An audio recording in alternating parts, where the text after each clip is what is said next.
Good afternoon, everyone, and welcome to the Humanities Center Tuesday Lecture Series. I'm Hannah Holtzman in the Humanities Center, and this is the second panel in our 4-week series, Care for Our Common Home, Environmental Justice and Sustainability Across Disciplines. Each week, we focus on a particular theme with speakers from the arts, humanities, sciences, and social sciences for this kind of multidisciplinary liberal arts approach to the climate crisis and the urgent challenges that it poses for humanity and for our planet. So this week, our focus is on energy and justice. But now it is my great pleasure to introduce Dr. Megan Weatherden, our first speaker today, who is an assistant professor specializing in Indigenous religions and spiritualities of North America in the Department of Theology and Religious Studies at the University of San Diego.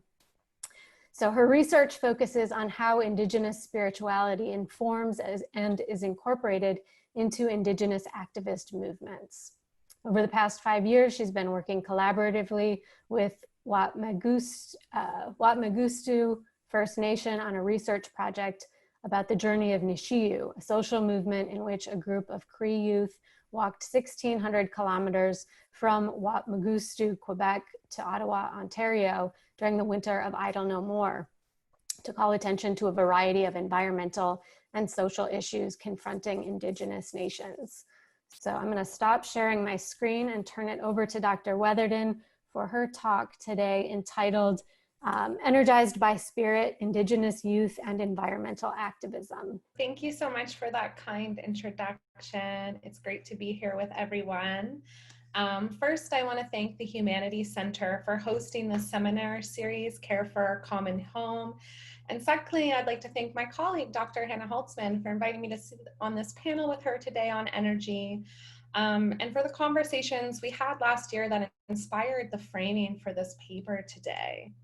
So often when we hear the word energy, we think of the gas that we put in our cars, the electricity that powers our computers, or maybe even the foods we eat that fuel our very bodies. Essentially, we most often think of energy in terms of human consumption. But today I'm going to approach the subject of energy from a different angle.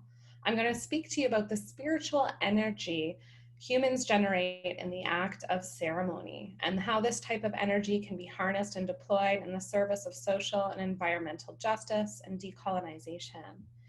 I contend that in this unprecedented time of ecological and political instability, reorienting how we conceive of energy from terms premised on human need and or want towards appreciating energy as a reciprocal relationship with Earth and others affords opportunities for envisioning and enacting more hopeful futures. So I derive these insights on energy from the research I've been doing over the past 7 years with Watmagustu First Nation on the journey of Nishiyu, a mass social movement their youth there undertook. The Nishiyu walkers traveled a collective 1,600 kilometers by foot in treacherous winter weather conditions from their homes in Watmagustu, Quebec, the most northern community in EU Ishchi, Cree territory, which is in the far subarctic in Canada, where the tree line begins to end and give way to tundra. And so they left their homes there and walked all the way to Parliament Hill in Ottawa, Ontario during the winter of Idle No More. The Nishiyu youth were walking to cultivate solidarity among Indigenous nations during a time in which the government of Canada was passing legislation that would drastically reduce environmental protections on land and diminish sovereignty and decision-making power. The walkers sought to call attention to how the land can be conceived as a source of healing and well-being, law and governance, culture and spirituality. And so along their route, the Nishiyu walkers stopped to rest in and visit with other Cree, Indigenous, and settler communities. And when the walkers departed, several youth from these places left with them. So this growing procession of walkers grew from a movement of 7 to a group of approximately 270 by the time they reached the foothills of Parliament, where they were greeted by a crowd of 4,000 supporters who were there to celebrate their triumphant arrival. Since its culmination, the journey of Nishiyu has become an emblematic symbol of Indigenous strength and vitality across Canada. Sean Atleo, National Chief of the Assembly of First Nations at the time, has since remarked that the Nishiyu walkers etched their name into the history of this country. just going to share my screen with you now to provide just a couple visuals of the journey of Nishiu to give you a sense of what the journey looked like. So to the left, you see them departing from their homes, and then to the right, you see the map that the walkers, that tracks how many walkers and the route that they took on their journey. And I'll just show a couple of images of their arrival at Parliament Hill.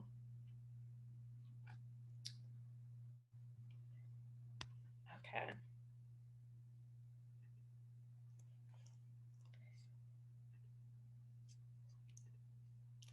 So in my larger research project, I discussed the far-reaching impacts that the journey of Nishiu had and details the ways in which the journey worked to establish a vast geography of Indigenous resurgence, as well as alternative pathways for pursuing reconciliation in the country.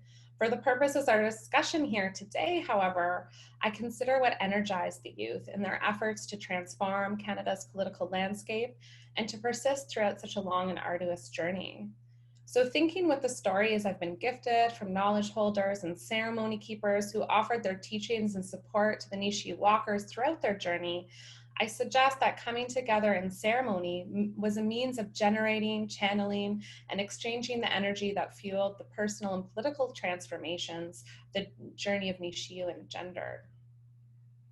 Stanley George, chief of Wamaksu during the journey of Nishiu and father to one of the original 7 walkers, was one of the first people I had the chance to speak to about the journey of Nishiu when I first arrived in Wamaksu. On that initial meeting, Stanley declared to me with great confidence, "Without the ceremonies, I don't think the journey of Nishiu would have succeeded." Stanley's words forecast many conversations I would later have. The stories I have since gathered about the journey of Nishiu, taken together, narrate an understanding of ceremony as a space for knowledge production, healing, cultural revitalization, and transformative possibility. Métis scholar Judy Azik writes, quote, "Inside ceremony, one is no longer a colonial subject or even a resistor to colonization. One becomes spirit and one with creator, and one's understandings of life are shifted. This undoing of the colonial by the act of ceremony is a decolonizing act." In this sense, ceremony creates the conditions for the unmaking of coloniality and rebuilds the world anew. Throughout the journey of Nishiu, the walkers engage in many kinds of different ceremony. When they stop to rest and visit with other communities, the walkers engage in feastings, pipe ceremonies, shake tents, sweat lodges, drumming and singing. Historically, many of these ceremonies were a vital means by which the Cree related in reciprocal fashion to their lands and the multidimensional web of beings who dwelled there.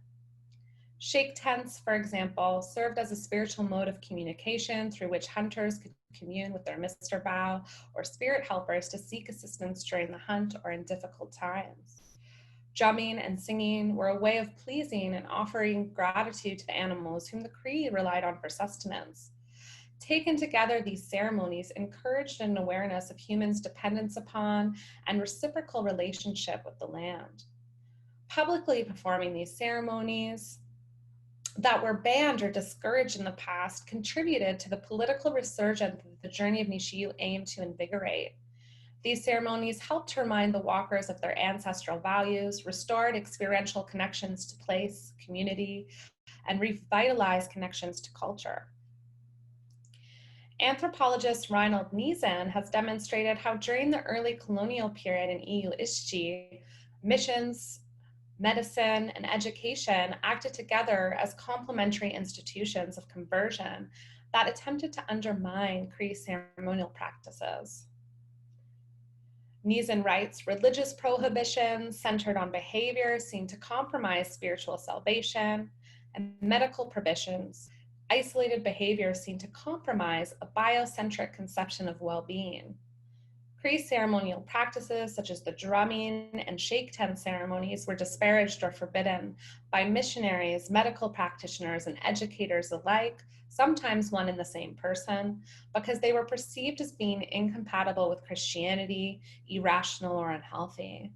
Stanley George, reflecting on this history of aggressive missionization, explained, "We, meaning those who participated in the journey, used a lot of the ceremonies that were forbidden, that were banned, because they, I guess the Hudson Bay Company manager and the Reverend back then, I would like to believe that Christianity is not older than 130 years amongst us, but it came so fast because it was a way to control the people and bring fear into their thoughts and their life. And once you control the spiritual aspect of a person, you are in control. You can feed them anything and they'll believe anything you say.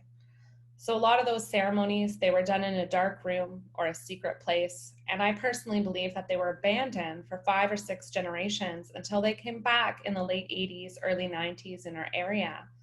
But that is how long it took to slowly bring them back. And it was no longer evil or the devil or the demon talking through you when you talk about your own spiritual beliefs and culture. Excuse me. According to Stanley, when a people's spiritual autonomy is co-opted by the colonial institutions of church and state, they become politically subjugated. Although many Cree appropriated the settlers' religion on their own terms and found meaning and power in Christianity, Stanley calls attention to how this was notwithstanding the fact that settler colonialism also used religion as a technology for oppression and control.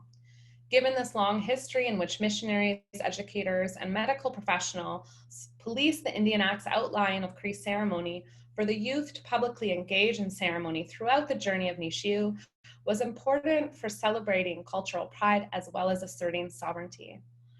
As Métis scholar Kim Anderson suggests, the practice of Native spiritual tradition is in itself an act of resistance to all the conditioning that Native ways are evil, pagan, or witchcraft.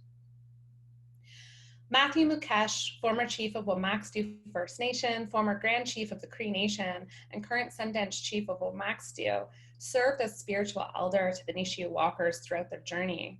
Matthew provided the walkers with guidance before they departed, went to meet the walkers at several key moments throughout the journey, and facilitated several ceremonies for the youth.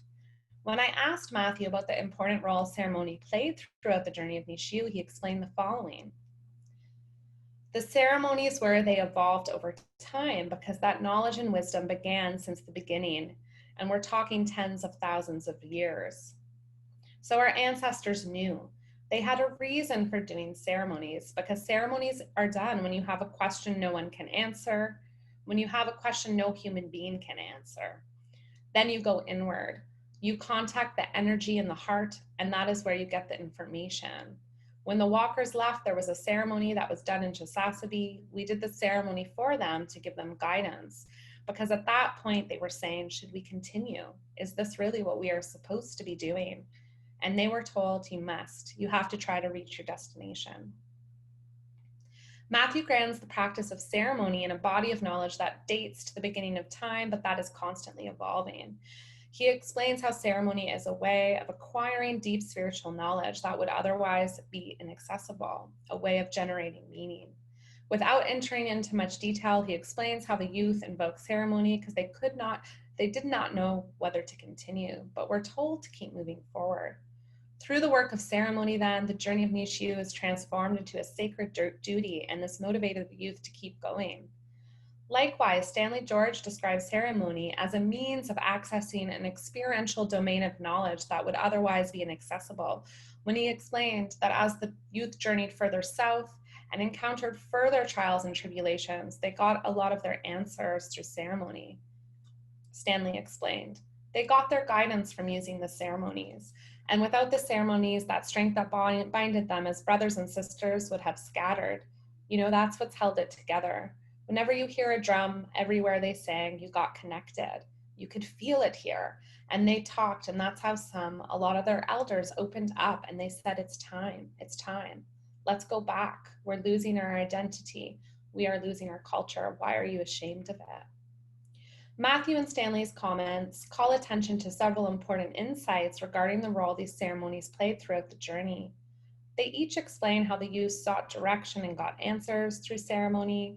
They explain how ceremony, whether initiated by a drummer gathering people around their drum or an elder taking the time to light and share his pipe, the youth connected with the energies of the universe, and in doing so came together as an empowered collective.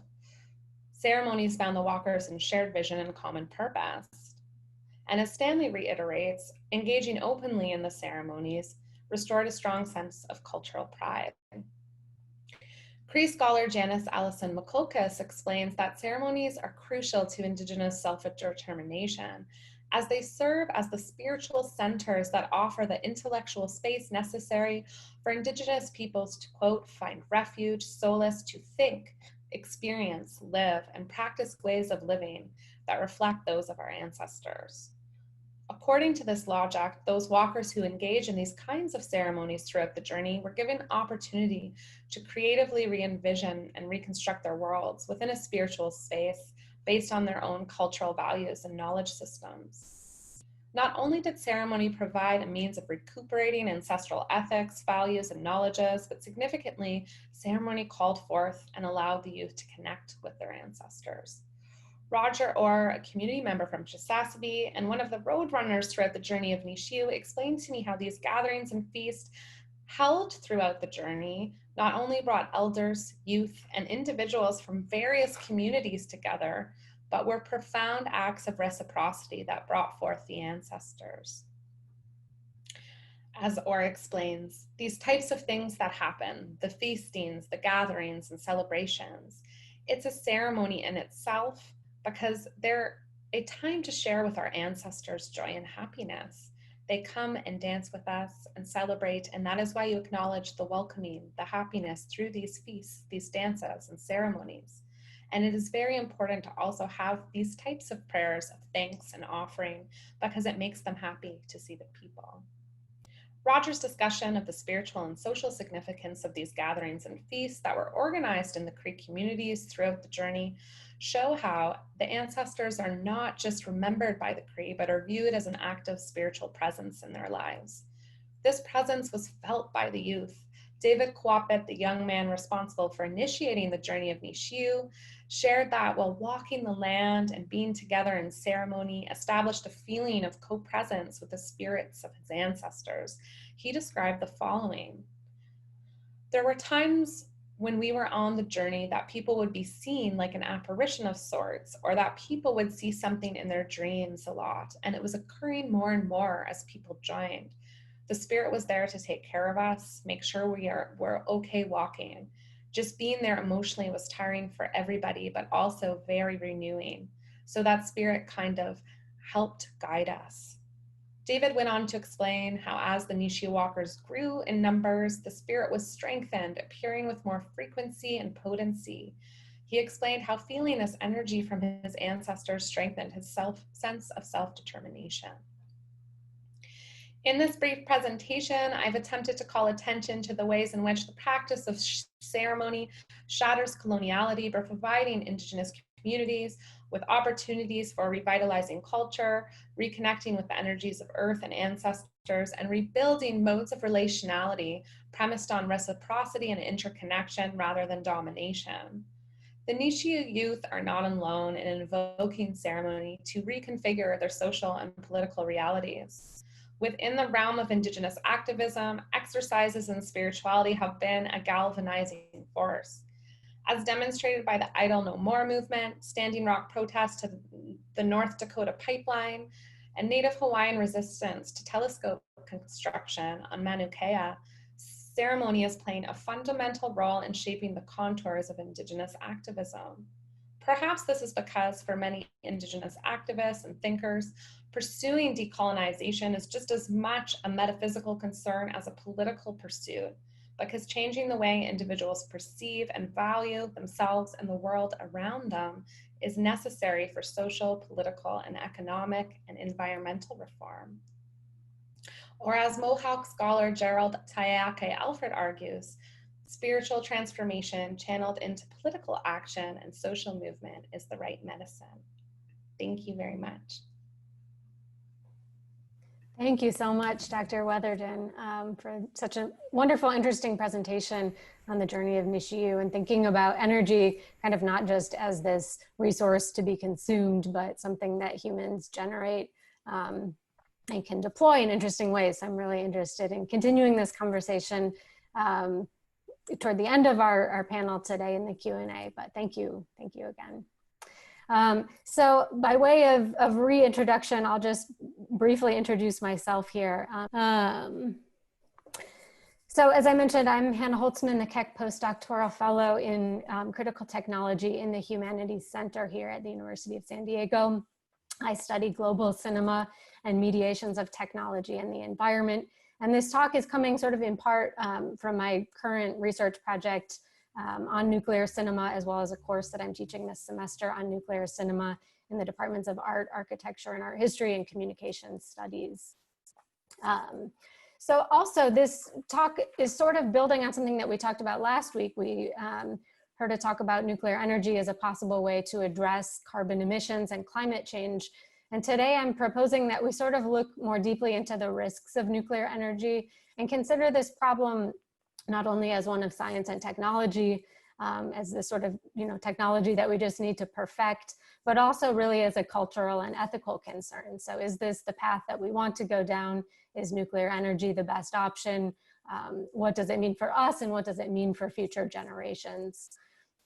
So in my talk, Filming the Uncertain Time of Nuclear Energy, I'm going to start with this very brief discussion of nuclear energy and why it remains controversial, but then talk really more about some examples in films that attempt to make sense of and explore more of the human implications and the human side of nuclear concerns, as well as really the human experience of what we might think of as a deep nuclear future.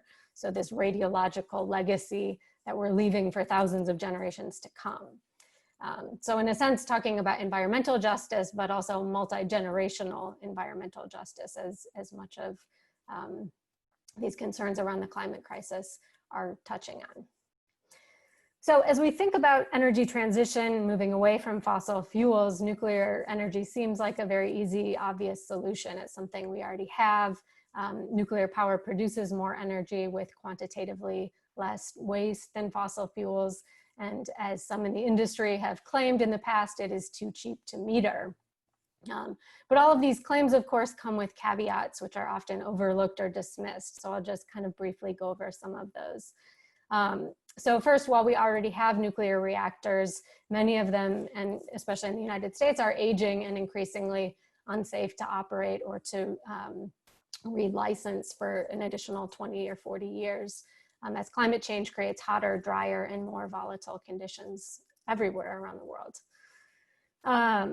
Second, sort of economically, after we account for the full cost of building, maintaining, decommissioning, and waste disposal, so these costs are always more than predicted, and then this is not even mentioning the possibility of cleaning up after a disaster, the price per kilowatt hour of nuclear energy really is not competitive with renewable sources anymore. And then finally, there's the an additional problem is the problem of waste storage. So we don't really know what to do with nuclear waste at this point. We can't bury it. We haven't figured out a way to bury it well yet. We can't leave it in Nevada. We can't send it into space. And we don't really know how to warn future generations about it either. So this is a spike field that was proposed in this called Landscape of Thorns. This was proposed in a Department of Energy challenge back in 1991 as a way to try to communicate nuclear hazards to sort of generations, millennia into the future, and sort of what language or what tools can we use to try to communicate with these future generations. So here in San Diego, of course, we're a stone's throw from the San Onofre nuclear generating station, which is in the process of decommissioning. And California in general as a state is moving away from nuclear power with the planned closure of Diablo Canyon, the other nuclear power plant in this state, at the end of its license in, I think it's 2025. So there are a number of other reasons that nuclear energy remains controversial among environmentalists and also those who have worked in the industry. And I'd be happy to sort of talk more about this in the Q&A or in future conversations during this series. But what I really want to focus on today are these sort of cultural implications of nuclear energy. So of its risks and the effects on communities near power plants, those who have experienced nuclear accidents, but really on all of us living in the nuclear era. So the two worst accidents that we've experienced happened at Chernobyl and Fukushima Daiichi. Probably most people have heard of those accidents. These were both level 7 or major accidents. But there have been many others that were lower on the International Nuclear and Radiological Event Scale, the INES scale, and that have even gone unreported or sort of under-detected or unexplained. So in general, I would say, I mean, even for people in San Diego, being not so far from the San Onofre station, I think for most people, nuclear power really is sort of out of sight, out of mind. Recently, this may have changed with the miniseries Chernobyl, which was on HBO about a little more than a year ago, this dramatic narrative series, very, very realistic, about the nuclear disaster at the Chernobyl power plant in 1986. But one of the problems for a lot of artists and filmmakers in making sort of films that are concerned with nuclear accidents, nuclear disaster, is the invisibility of radioactivity. So we can think of it very much like the coronavirus. Radioactivity is not something that we can detect with our senses, right? So how do we make sense of something that escapes sensory perception? Historically, this has meant privileging spectacular images such as the mushroom cloud or reactor explosions, or drawing on science fiction to create monsters such as Godzilla, or these kind of dystopian alternative futures that offer some sort of visual representation of nuclear threats. So even Chernobyl, this image comes from Chernobyl, relies on images of reactor explosions and sort of the gruesome health effects experienced by people living in the town of Pripyat, just outside of the power plant, who were exposed to these high levels of radioactivity after the accident.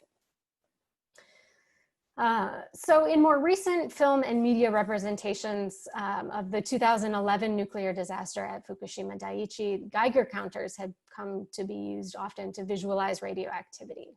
So they are a way to convert radioactivity into a number and something we can visualize, but also something that we can hear. So oftentimes they beep, alerting us to changes in levels of radioactivity. So also in connection with Dr. Weatherden's talk today, I want to talk a little bit about sort of anti-nuclear activism that has been mediatized and recontextualized as art, and reflect on how artists and filmmakers help us make sense of and really understand what it means to live in the nuclear era. So after the 2011 nuclear disaster at Fukushima Daiichi, TEPCO, which was the energy company, or which is still the energy company in charge of the power plant, brought in many contract workers to help with the cleanup effort, which is still ongoing today. TEPCO also installed this live stream camera on the site, which is still active. So you can go look at this if you're interested. And this is a screenshot from just a few days ago, but you can see at the top the date and a time code sort of indicating when this was taken. So several months after the disaster, on August 28th, 2011, one of these contract workers who was upset with the unsafe working conditions and really the invisibility of these contract workers, many of whom were brought in from other countries, working for very low wages. So one of these workers decided to do something about this on the live stream camera. So this worker removed any identifying material and stepped out in the full body hazmat suit in front of the camera on site and pointed directly at it, and then held this gesture for 20 minutes. So a few days after this act that was caught on live stream and seen maybe by anyone who happened to be watching, this anonymous worker wrote about the action in a blog post explaining sort of the purpose of the act and the pointing gesture and what he was intending to draw attention to. So he said he was pointing at TEPCO and the Japanese government to take responsibility for the disaster, also to sort of be more transparent and truthful with the information that they were providing to people in the area. But also he was pointing at the invisibility of the workers on site and the unsafe conditions they were working under. And also he was pointing at the viewer, so every one of us who kind of become implicated in this act by watching the video. And then finally the worker said he was pointing at himself as he was actually watching the live stream of his act on the phone. So I don't know if you can see, but in one hand he's pointing, and in the other hand he's holding his phone, watching this live stream of his act. and in a way kind of acknowledging the narcissism of this act. So later, this act of protest was recontextualized as performance art. This artist, Kota Takeuchi, who had been a contract worker at the plant at the time of this act, came out and said that he was representing this worker activist, and he gave him the name, he called him the finger-pointing worker. So Takeuchi displayed video of this performance in his own solo exhibition in Tokyo in March 2012, so just 1 year after the nuclear disaster in 2011. And Takeuchi, who had been a graduate of Tokyo University of the Arts, had also been working as a temporary cleanup worker at the plant at the same time that this action was undertaken. And so there's obviously questions about, is he the finger-pointing worker himself? And it's something that he won't confirm or deny, but just tells interviewers sort of, even if it was me, it'd be difficult for you to confirm that I was telling the truth one way or the other.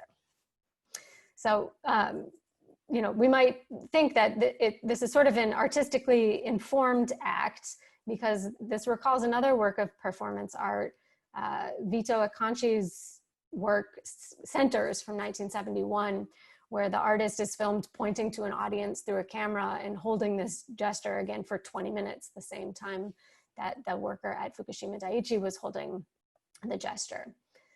So the finger-pointing worker's gesture was also later incorporated into this 2012 French kind of experimental documentary about the nuclear disaster and the ongoing cleanup and containment effort at the power plant. So Philippe Roy, who's a journalist and filmmaker working in France, made this trilogy of films about the nuclear disaster, completely using footage that he found online. So from YouTube, from this Fukuichi live stream camera. And the act, this 20-minute act, he said, was the inspiration for these 3 films that he made. So the first film, 4 Buildings Facing the Sea, is the one that I'll be focusing on today. And this is where he uses this footage and juxtaposes it with some other footage taken from the same spot over the course of 9 months of this live stream camera. So the full title of this film is 4 Buildings Facing the Sea, 3 Views. And the first section of the film, or the first view, opens on what appears to be a very still image of the damaged reactor. At this point, you don't necessarily know that you're watching this kind of surveillance footage from the live stream camera. But you can see at the top, there's the date, there's the time code. And as you watch, it is apparently still image is revealed to be moving as the time code advances. And as very slight movement can be seen in the distance as a hose sprays over the exposed scaffolding of this damaged structure. So you can see I put a red arrow there, but just kind of to see the difference. So very, very subtle movement here. So throughout as the film goes on, the image changes every minute or so to show new images of the same reactor at different times of day and in various atmospheric conditions from June 2011 through January 2012. So in June, the camera is still actually shaking from these continued aftershocks from the big earthquake that had happened in March. Whereas in January, the site is covered in this light dusting of snow. In early morning, fog is obscuring the buildings, and at night, we have this off-screen source of light kind of illuminating the scene. So the second view, or the second section of the film, is the part that contains this footage of the worker pointing at the live stream camera for the full 20 minutes. Roy uses that whole sequence in his film. So this section begins with the worker covered in the white hazmat suit, entering the frame, walking toward the camera, stepping on a platform, and kind of getting positioned in front of the live stream camera using the screen on his cell phone, which, as I mentioned before, he uses to watch the live stream of that act. And with the other hand, he's pointing first to the reactor and then right at the camera and holding this gesture for 20 minutes. So in Roy's film, a few minutes into this act, he splits the screen into 2 frames, literally providing us with 2 views. And other workers at the site appear on the left, while on the right, the finger-pointing worker remains fixed in position, so immobile that you might even look up at the time code to make sure that it's still progressing, time is still progressing.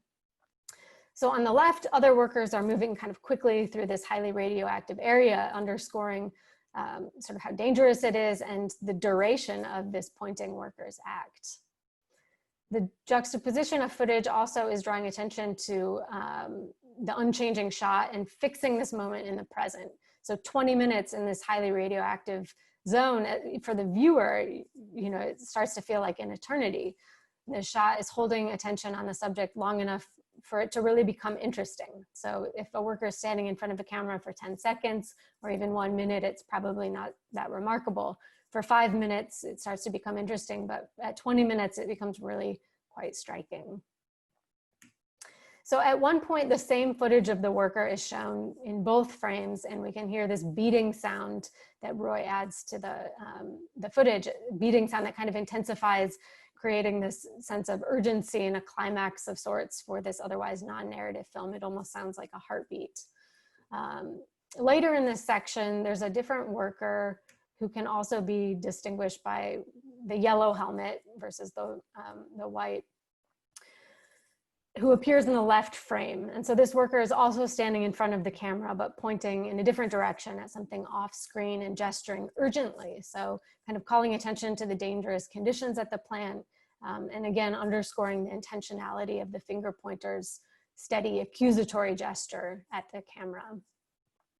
So at the end of this section, the left frame disappears and the right frame moves forward into its place. And after pointing at the camera for 20 minutes, we see the worker walk out of the frame, only to return seconds later directly in front of the camera and pointing at it again.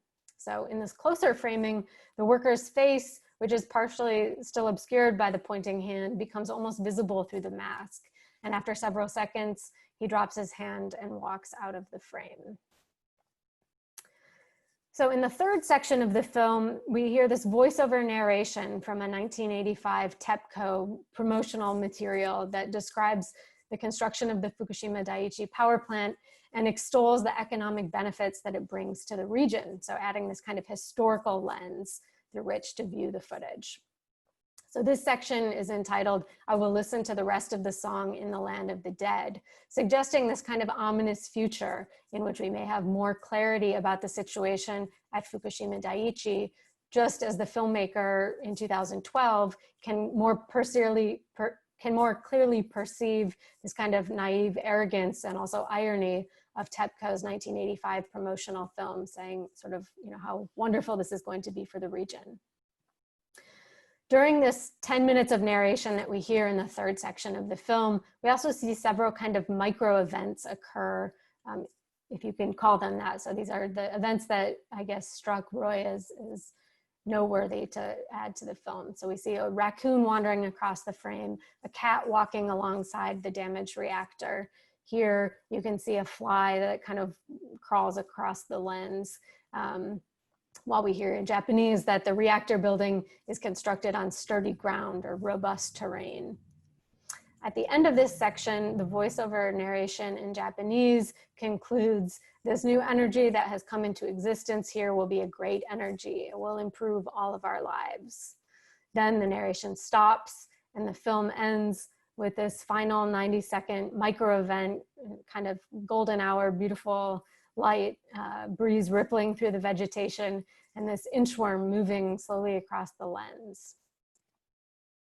So 4 buildings facing the sea with its time code always visible at the top of the image has a very explicit temporal framework, cycling through the same 8 months of footage in the 3 parts of the film, June 2001 through January 2011 through January 2012.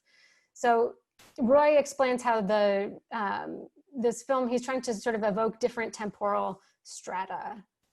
So he writes, let's see, the structure of autonomous modules allows the temporal strata I'm talking about to emerge. A more terrestrial geological time is evoked in the first part, another more historico-political time in the last, and then the time of the present, of immediacy, of the direct, which is also the time of exposure of the human body to radiation in the middle part.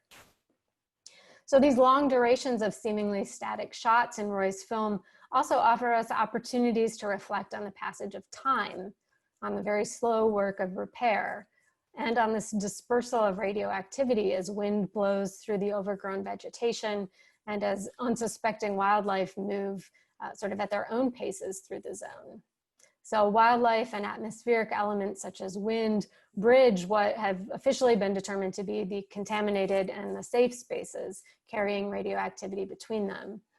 But they also operate according to different timescales. So wind speed is independent of time, and non-human animals may experience the passage of time in very different ways than humans do. And several Japanese novels and films have been made about the experiences of horses or about other animals that have been sort of left behind in this zone. So to just briefly conclude, sort of from the science fiction and melodramatic nuclear films that I didn't talk about today, but that we've been talking about a lot in my nuclear cinema class, sort of from the 1950s through the 1980s, we see maybe a more recent turn to realism, as in the HBO series Chernobyl, and also to documentaries and experimental films, to remixes, recontextualizations.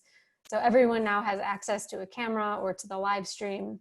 And we now have this new concern about representation. So with so much material out there, there was one documentary, official documentary made about the atomic bombings of Hiroshima and Nagasaki, and that footage was, hidden for years. Now there's so much out there. So what should we pay attention to? What's meaningful? How do we contextualize these films? How should we understand them? Who gets to make meaning about them? And what I think is really key in a lot of these avant-garde experimental and documentary representations of nuclear disaster is their treatment of time, the way that these films want us to grapple with these extremely long timescales of nuclear materials and to experience a kind of eternal nuclear present in which we can't really imagine a future beyond radioactivity or beyond nuclear disaster. So it might also kind of just help us put into perspective some of the endurance art or art about waiting that we're seeing today coming out around the pandemic, which also has a sort of uncertain timescale, but of course much shorter. So that's sort of everything that I have to say about the filming nuclear or films about nuclear energy. And I also just want to thank Dr. Weatherdon again for agreeing to participate and for a wonderful presentation. And also to Lindy for helping coordinate all of the presentations in this series, and to the Humanities Center, to Brian and Noelle, Brian who is on sabbatical this year, and to Noelle for making sure that everything is going forward this semester. So thank you. So now we have some time to take questions. So I invite you to, I'll stop sharing my screen. And if you'd like to put your, let's see, if you'd like to switch your screen to gallery view, if you want to, and turn on your camera, we can kind of simulate a discussion. And if not, feel free to just put your hand up in the participants tab or enter any questions you may have into the chat, and we will go through those as they come up.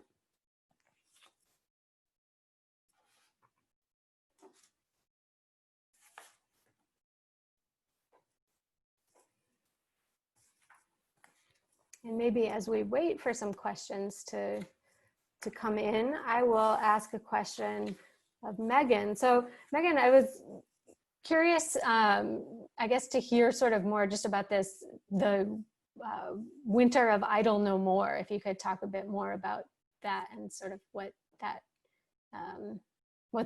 has meant. Oh, and I think you're muted. My apologies.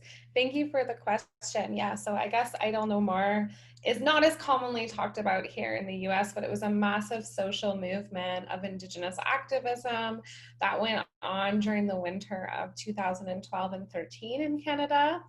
During this time, the Conservative government of Stephen Harper was passing a series of bills without consultation with Indigenous communities that was going to drastically reduce environmental protections, protections for water, as well as diminish governance structures in First Nation communities.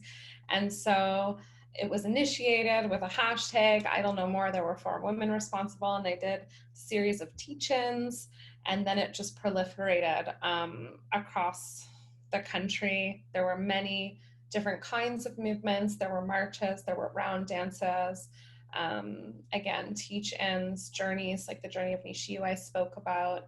And so it was a really pivotal moment and transformative kind of moment for Canadian Indigenous settler-state relations in the country. And maybe just a follow-up to that. So obviously, as someone working in a university context, I'm curious how academics or how universities were involved or not in some of the activism. Yeah, that's an excellent question. So this was a long time ago. So it was before I was working for the Cree at this time, for the Cree Board of Health and Social Services. And I wasn't in university, but all across the country at this time.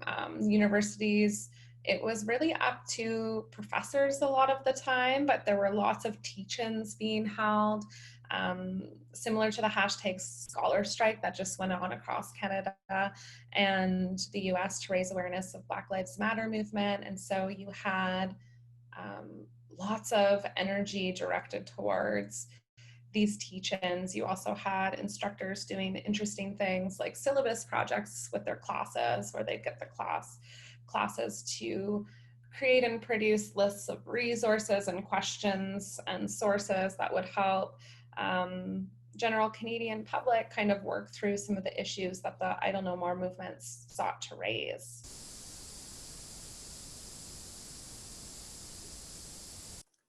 Great, thank you. Let's see. So how about Thomas? Hi, Dr. Holtzman. I had a question on, like at the beginning of your talk, you kind of mentioned how like the economic cost of nuclear energy doesn't always align or account for the cultural or human cost of nuclear energy. And I was just kind of curious if, one, if you think like art has real potential to kind of influence kind of economic cost, and if the two, like if art can kind of make human cost more poignant towards influencing it, and then also if you have any ideas on how the two can be reconciled, and possibly art could be the means through which that can happen. Great question. Yes. I mean, first of all, sort of on the economics piece, and I would welcome information from any of the specialists I know who may be in the room, who may know better than I do the actual cost, because these figures can be very difficult to find, especially in the US, as less and less information is easily available on the government websites, or sort of if you're looking at the industry, sort of you have to figure out how to read between the lines and account for some of the actual economic costs that aren't figured in. So, right, going over budget on projects and cleanup, decommissioning, sort of the costs that we don't always know how much it's going to cost to decommission a plant.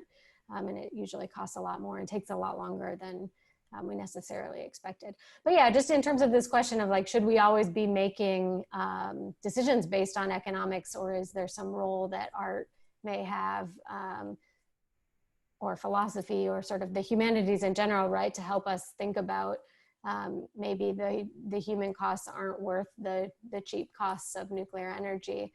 Definitely, you know, I think that's what has really drawn me to a lot of these films, is that I think that they complicate this kind of very rational discourse that we hear about, sort of like, well, this is the cheapest and the risk is the lowest, right? I mean, if we're looking at everything by statistics, sort of like statistics can be manipulated just as easily maybe as images can be manipulated, or can be used to sort of evoke certain feelings or responses. So, I mean, I think that art definitely can play a role, but also you know, we have to be just as critical maybe of sort of the images that we consume and sort of the artistic representations of nuclear disaster, and asking sort of what, you know, what exactly are these showing us? What do they mean? So thank you for that question. Looks like we have a couple in the chat. So, so you mentioned that Chernobyl has raised again awareness of the dangers of nuclear power. How accurate was its depiction of the disaster? And are we yet getting the truth about the region where it happened? So great questions, thank you, from Cindy Kaywood. So in terms of accuracy, everything I've read and sort of what critics have said is that it's very accurate, and that was what the, or in many ways it's very, I guess, sort of accurate in terms of some of the details of, you know, like they wanted to make sure that the workers were carrying the right lunchbox so that it would really recreate the scene. But then on the other hand, there are certain inaccuracies, sort of composite characters that were created. The woman character who kind of comes out as a hero in the film wasn't, you know, based on one person per se. And something that really stuck out to me was just that it was, you know, filmed in English, which obviously isn't the most accurate either. But I think in terms of the depiction of the disaster and trying to know what happened, I think that it explored it pretty in depth. And I guess that there's kind of that question of the gap between realism as an artistic mode and accuracy sort of as what historians might be looking for or asking questions about. So that's a great question in terms of, yeah, accuracy versus realism. And then, yeah, are we getting the truth about the region where it happened? I mean, I think we know a lot more now, obviously, than we necessarily did in the 80s. And the nuclear disaster at Fukushima Daiichi, obviously, because there's so much more sort of technology now, and the speed of information is so much faster. We're able to share information so much more broadly now. I think that there was just sort of a certain level of transparency that in some ways also kind of clouded what we're able to, you know, when there's so much information, sometimes we get info-whelmed and are not really able to take it in or make sense of it. So I think that's sort of where we are, at least with Chernobyl. But there was also this more recent incident at sort of a Russian nuclear missile site where radiation was detected in 2019, and there was sort of no real acknowledgement of what had happened. So I think there's still a lot that we're maybe not necessarily hearing all of the information about.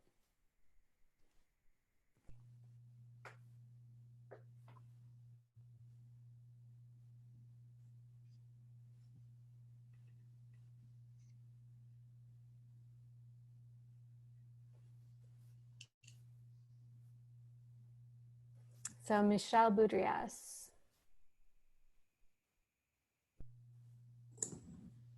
Hi, thank you both for an interesting and different take on how we talk about energy. And I think sometimes we get too focused on kind of the technical piece and think about where else it can go. And actually, I want to follow up on a question about art and movies and documentaries. And I noticed, unfortunately, I don't think Ron was able to make it today. Ron and I actually got funded through graduate school to look at the impacts in the deep sea of what would happen if we dumped nuclear waste there. That was one of the other places that people think about, put it far away from humans and put it somewhere else on the planet. So my question is, how do we use cinema or documentaries or stories to get humans to realize that no matter where you put it, there's going to be an impact on ecosystems and the planet as a whole? And how do we kind of change the narrative to have us maybe think a little longer term? Is this is an unseen thing if we stick the barrels at the bottom of the ocean, but there's a lot of life there and there's a lot of connections to even some things we might eat. So I just want to hear your opinions on how we use storytelling and art to educate people. Great. Yeah, thank you for that question and for letting me know about that other possible place where people want to dump nuclear waste now. So, I mean, I think that people are pretty attentive already without art, just to what's being dumped into the water, even with sort of what's happening at the Fukushima Daiichi plant now with the cleanup, and sort of figuring out there's just an enormous amount of irradiated water now that they want to dump into the Pacific Ocean. And they're sort of, okay, well, when will it be safe to dump it into the Pacific Ocean? I think a lot of people are certainly paying attention to that and worried about the effects that will have on ocean life. But yeah, that's a great question. I mean, chasing coral, is one example of, I think, a really effective storytelling mode to get, sort of make visible these places on the planet that are not usually visible to most people, and sort of get people to care about them. And I think there's also that kind of connection. It's like showing people and sort of telling the story in a way that people can feel some kind of connection with it, or feel some reason. I mean, it's like we all think about this when we're talking about our research. What's the significance?